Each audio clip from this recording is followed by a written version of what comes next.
Mình đi qua tốt đi lời này nó bỏ anh nương lấy đục thường liền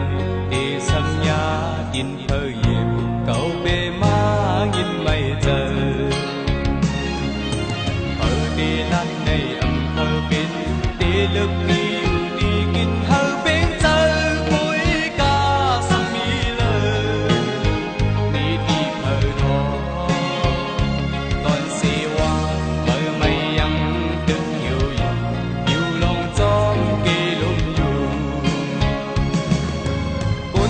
คนเคยตัวเฮหาลู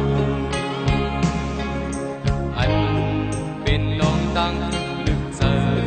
นั้นยังจะเป็นในกุยมันเตกว่าตกดีเลยในน้องตอนเสียวเบอร์ไม่ผิวผิวจอมปีลมเบาเก่าเปมายินเฮเจอ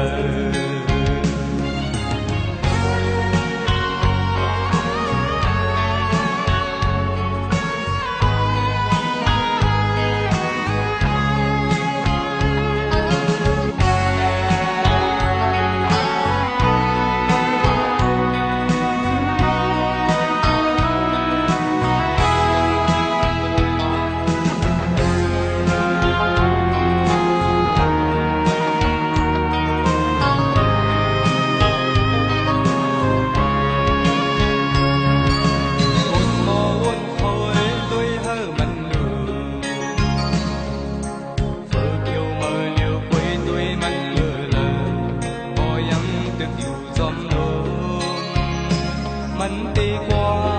lúc đi lời này nó bỏ anh nương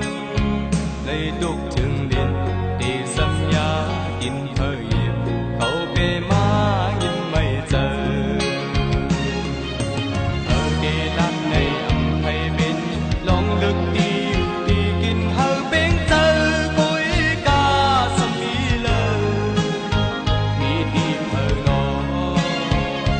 ตอนเสียวเมื่อไม่ยังจะอยู่ลองจอนเกลมอยู่